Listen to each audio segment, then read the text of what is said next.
Comment choisir les bons exercices selon Julien Messon? Julien, il est champion de France de culturisme naturel en 2020. Il est aussi coach sportif diplômé d'État depuis longtemps. Plus de 10 ans.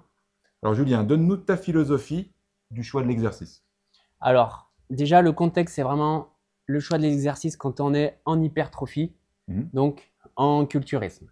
Pour moi, D'accord. c'est déjà vraiment la chose importante. Donc, j'ai fait 5 points. Le premier des points, c'est l'anatomie, bien connue de nos jours sous le terme anatomorphologie, Mhm. qui va comprendre 3 choses distinctes. Pour moi, il y a déjà la longueur osseuse, la longueur des segments. Par exemple, si j'ai des fémurs plutôt longs ou courts, ça va impacter vis-à-vis de, par exemple, si je prends cet exemple-là sur le squat, si j'ai des avant-bras longs ou courts, ça va impacter avec ma cage thoracique sur mon développé couché et ainsi de suite pour tous les exercices. C'est pour ça qu'à mon sens, il n'y a pas d'exercice obligatoire ni qui est fait pour tout le monde. C'est aussi l'avantage quand on est en hypertrophie, c'est qu'on n'a pas de geste obligatoire. On veut se muscler, les exercices sont nos outils, pas notre finalité. Donc les longueurs des segments osseuses. Ensuite, on va avoir les longueurs musculaires. Si j'ai un muscle court ou long, souvent le meilleur exemple, c'est le biceps. Ouais. C'est quelque chose qui se voit assez. Donc par rapport à ça, il y a des exercices. Si on va chercher trop d'étirements, eh ben, ça va des fois être plus sujet à se blesser que quelqu'un qui a un muscle long sera moins sujet à cela. Et dernière partie, c'est en fonction de la partie du muscle qu'on cible. Par exemple, sur les pectoraux, c'est des muscles voilà, où il y a différents angles d'attaque. Donc, le choix de l'exercice va aussi se faire en fonction si je veux travailler le haut ou le bas du pec et ainsi de suite, suivant les muscles. D'accord. Après l'anatomorphologie, on a en fonction de nos pathologies. D'accord. Chose classique quand on est coaché, quand on est en coaching, quand on a un entraîneur, eh ben souvent on démarre avec ça dans le questionnaire. Parce que peut-être qu'il y a un exercice qui va bien pour notre morphologie, mais suivant les blessures qu'on a eues, eh ben, il va être inadapté au jour d'aujourd'hui, que ça soit de façon définitive ou des fois de façon juste temporaire, Ouais. si ce n'est pas une blessure qui laisse des séquelles à vie. D'accord. Le meilleur des exemples, c'est, enfin, il n'y a pas de meilleur des exemples, mais Celui qui te vient à l'esprit? bah, je pense souvent au gros mouvement, bah, le squat, quoi, voilà. Hein. Ouais.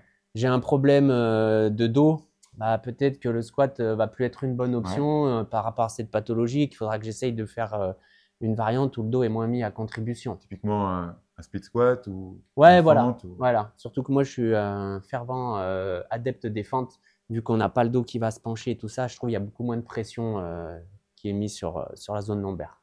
Ok. Et après l'anatomorphologie, les pathologies, on a en fonction de la méthode d'entraînement. Exemple? Exemple, si je fais du lourd, parce que pour moi en culturisme, on va avoir une partie de travail sur la force, une partie du travail sur l'hypertrophie. Mhm.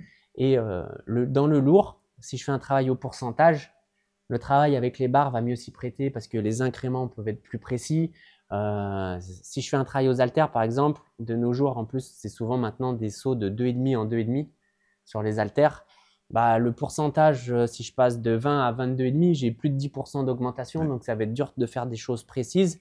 Alors que sur le lourd, si j'ai des petites plates de 500 grammes, voilà, si j'ai une bonne barre, ça fait tout de suite des petits pourcentages. Ouais. À l'inverse, pour les techniques d'intensification, comme le dégressif, comme le rest pause, le dégressif, les machines seront pratiques. Par Mhm. exemple, j'ai juste à bouger ma goupille et je ne perds pas de temps à raquer ma barre, devoir décharger des deux côtés et me remettre en place. Pareil, en intensification, quand je fais du rest pause, moi j'aime bien l'utiliser avec un choix d'exercice où la mise en place n'est pas compliquée. Un développé couché aux haltères, il faut reposer les haltères au sol. Si j'ai 10 secondes de rest pause, je ne les ai pas posés que les 10 secondes, il faudrait déjà que je me Ouais. remette en place. Alors que si je suis pardon, sur une machine, je pose, je n'ai pas bougé, c'est facile de se remettre en Ça place. montre bien que là, les machines ne sont pas à mettre à la poubelle.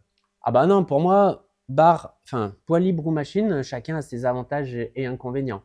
Euh, et dans les méthodes d'entraînement, il y a aussi, en fonction de si c'est notre exercice principal ou secondaire. Et là, on va rejoindre un petit peu le travail en lourd ou en intensification. Ensuite, Quatrième point, c'est le choix du matériel à disposition. Parce que tu dis justement, voilà, les machines ne sont pas à mettre à la poubelle. Bah, certaines, si, en fait. C'est pas tellement telle machine qui est pas utile, c'est plus, pour moi, il n'y a pas de marque qui a la meilleure machine à chaque fois. Dans toutes les marques, il y a des machines bien et des machines moins bien. Certaines marques sont plus qualitatives que d'autres au niveau du fonctionnement de la machine, de sa biomécanique. Mais voilà, si je me dis je veux faire du dégressif, j'ai une convergente pour les pecs, Ouais. et finalement c'est une convergente qui a un mauvais angle, qui ne me va pas, ou en fonction de ma taille, bah, toi qui es grand, tu dois connaître, les machines c'est fait pour un standard. Des fois, si on est au-dessus ou en dessous, on n'arrivera pas à l'adapter à soi de façon correcte. Et ben, si j'ai une mauvaise machine, est-ce que ça vaut le coup d'aller quand même se mettre dessus? C'est une question. Pareil, le choix du matériel. Moi, si j'avais un pendulum, ben, j'en ferais tout le temps pour les quadriceps. Bon, bah, j'en ai pas. Donc, je fais du front squat, par exemple, Ouais. ou du sissy squat, ou des autres choses. Aucune salle n'a toutes les machines. Aucune salle n'a que les bonnes, malheureusement. Ah oui. Donc, en fonction du choix du matériel qu'on a à dispo, ben, ça va aussi nous guider dans nos choix d'exercice pour notre hypertrophie. Très bien. Et sur ce point aussi, je pense qu'on peut parler du créneau où on s'entraîne dans la salle.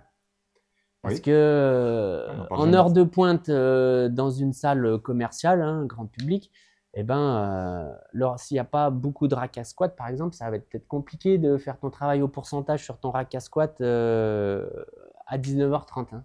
Ouais. Donc, bah, peut-être tu vas faire aussi des choses où tu sais que tu pourras suivre ton programme plutôt que de devoir l'adapter à chaque semaine. En fait, tu fais un programme que tu ne peux pas suivre. Très bien. Et le dernier point, pour moi, c'est si on cherche à avoir des fortes tensions d'étirement ou de contraction. Mhm. Parce que ça va impacter, si je prends beaucoup des exercices avec une forte tension d'étirement, je vais avoir plus de courbatures. Ouais. Et si par exemple j'ai une fréquence d'entraînement sur ce groupe musculaire qui est bi-hebdomadaire, eh ben, j'ai peut-être pas intérêt sur la première séance à avoir trop de courbatures pour que 2 ou 3 jours plus tard, je puisse m'entraîner à plein régime. D'accord. Donc moi, je vais faire des choix un petit peu par rapport à ça en fonction du temps de récup que j'ai derrière avant de refaire le muscle, que ça ne m'impacte pas sur le même muscle ou des fois sur d'autres muscles. Exemple? Exemple, si j'ai trop de courbatures, si je fais le bas du corps en 2 fois et que je fais un coup chaîne antérieure, un coup chaîne postérieure, si j'ai trop de courbatures au quadriceps, Ouais. je me mets sur un leg curl couché, rien que le fait d'être appuyé sur mes cuisses, ça va me gêner, ça va me faire trop mal. Ah oui, c'est des sacrées courbatures. Ouais. Donc, ça va m'empêcher. Si j'ai des grosses courbatures aux abdos, que je fais des triceps à la poulie haute à fond, eh ben, ça passe pas. On sent que les abdos, ils lâchent et on peut pas. Choses qui me sont déjà arrivées. C'est pour ça que ces exemples, ils me viennent à l'esprit. Bah oui. Donc, voilà. Donc là, on a fait le tour des 5 points. Donc, l'anatomorphologie, les pathologies, la méthode d'entraînement, le choix du matériel à disposition et sa disponibilité. Et si on est en forte tension d'étirement ou de contraction, ce qui là rejoint plus une bonne planification de l'entraînement. Merci beaucoup, Julien, d'avoir partagé ta méthode avec nous. Si on veut en apprendre plus sur ton travail, sur toi, comment ça marche? Alors, on peut me suivre sur Instagram, c'est là où je suis le plus actif, à Maison Julien. Bah, ce que tu peux faire, c'est écrire un commentaire Ouais, avec ton lien Instagram. ok. Et puis moi, je l'épinglerai tout en haut. Comme ça, les gens auront qu'à cliquer pour aller sur ton Instagram. Eh ben, allez, Qu'est-ce que t'en dis? super, ça marche. Merci, Julien, C'est d'avoir moi. pris tout ce temps pour partager ça avec nous. À bientôt. À bientôt.